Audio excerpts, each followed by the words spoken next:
اهلا بيكم، يا رب تكونوا بخير جميعا. هنعمل مع بعض النهارده صابون في العلبه، هنستخدمه في غسيل المواعين، غسيل الملابس، تنظيف كل حاجه في البيت. هنبعد عن الزيت والصودا الكاويه والكحول وكل المكونات اللي احنا منقدرش ان احنا نوفرها. هتقومي تعمليه دلوقتي حالا، وبعد ما تخلصيه هتستخدميه على طول. مش هتحتاجي ان انتي تجيبي اي حاجه خالص من بره. الصابون ما شاء الله اقتصادي جدا جدا، وهيدينا كميه وفيره.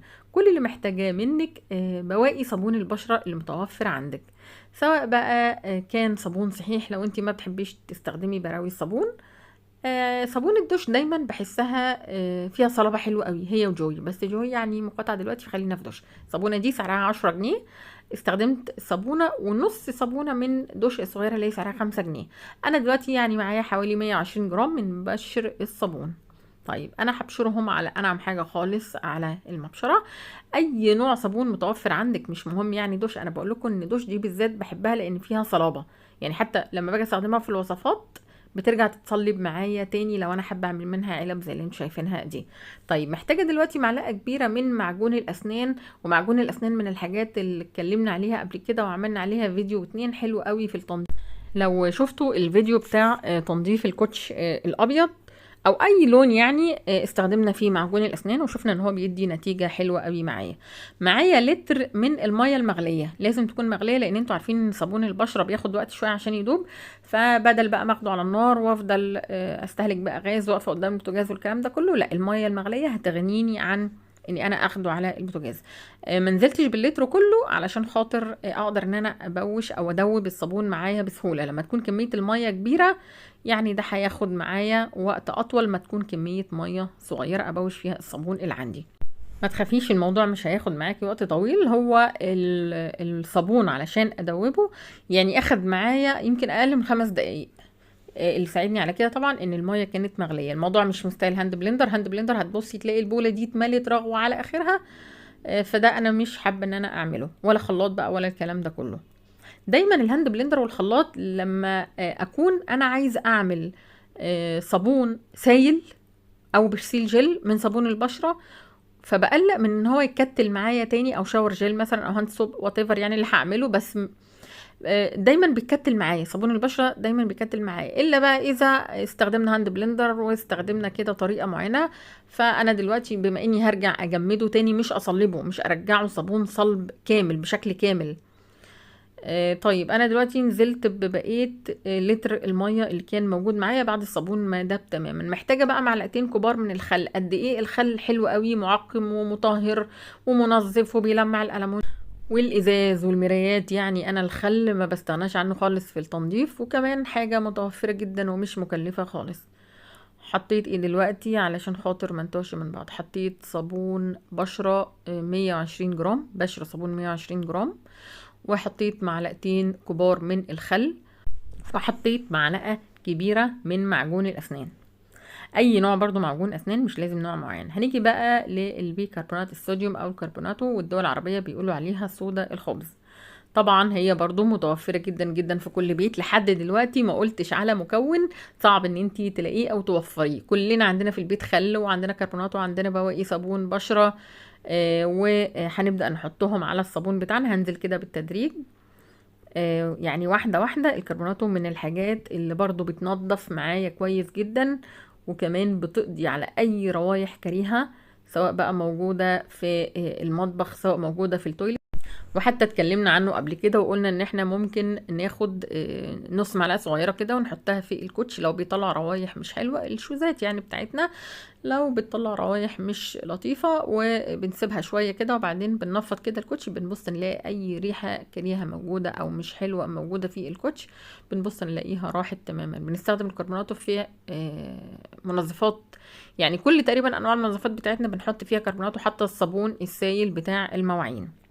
طيب دلوقتي لما انا حطيت الكربوناتو زي ما انتم شايفين القوام بتاع الصابون بدأ نوعا ما، يعني هتبصوا تلاقوا ان هو يتقل معايا شويه. عايزه اقول لكم ان الوصفه دي من مميزاتها ان احنا بنستخدمها في نفس الوقت اللي بنخلص فيه على طول، مش بقى زي الوصفات التانية اللي بيكون فيها صودا كاويه، فبحتاج ان انا اسيبها مثلا على الاقل اسبوع كده على الرخامه لحد ما مفعول الصودا الكاوية يخف خالص معايا. حطيت معلقة من معجون الليمون، برضو ما زلت بستخدم وصفات متوفرة عندنا في كل بيت. ما عندكيش معجون الليمون، ده الليمون اللي احنا اخدنا القشر بتاع الليمون او قشر البرتقال اللي موجود عندك وغليناهم على النار وبعدين ضربناهم في الخلاط، والمعجون ده عملنا منه منظفات كتير جدا جدا. لو معجون الليمون ده مش موجود عندك مفيش مشكلة ان انتي تستغني عنه. طيب البديل بتاعه هاتي ليمونه واعصريها. اللون اللي انا بحطه دلوقتي ده اختياري، مش حابه تحطيه مفيش اي مشكله. انتوا عارفين انا عامله منظفات كتير جدا، فدايما بحب كده ان انا ادلع الوصفات بتاعتي وفي نفس الوقت اكون مميزاها. مثلا بتاع الغسيل بيكون لونه ابيض، بتاع المواعين بيكون لونه ازرق. يعني انا دايما بحب كده اميز الوصفات اللي انا بعملها باللون. الالوان دي ما تقلقش خالص لو هتغسلي ملابس، لان برضو الوصفه دي تنفع لتنظيف الملابس. اظن ما فيهاش اي حاجه تتعارض مع غسيل الملابس. يعني الخل، صابون البشره، صابون البشره بينضف حلو بيدي ريحه حلوه قوي. معجون الليمون اصلا مش هتلاقي ليه اي اثر خالص، الكربوناته حلو قوي في تنظيف الملابس. ودلوقتي حطيت معلقتين كبار من المسحوق البودر، بس طبعا يكون غسالات عاديه مش اوتوماتيك، لان مسحوق اوتوماتيك بيكون فيه انتي فوم فبالتالي هيقضي على الرغوه بتاعتنا، انتي فوم او مانع رغوه يعني. فانا بستخدم مسحوق بودر عادي جدا بتاع الغسالات العاديه يعني. على فكرة كان الافضل ان انا لو استخدمت معلقة واحدة بس. ليه؟ لان المسحوق البودر احنا عارفين ان مع الصابون السائل بيقلل اللزوجة بتاعته بشكل واضح يعني.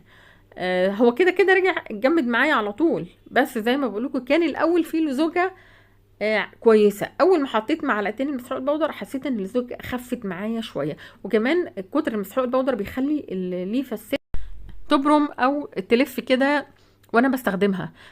من الحاجتين اللي بيخلوا او الثلاث حاجات اللي بيخلوا الليفه السلك تبرم معانا او تلف كده احنا بنستخدمها: الكربوناتو، الصودا الكاويه لما بتكون لسه ما بردتش او ما هديتش، وكمان المسحوق البودر. فما نكترش منه، هو كان حلو قوي معلقه، انا حطيت معلقتين بس. انتي لو هتعملي الوصفه استخدمي معلقه واحده بس.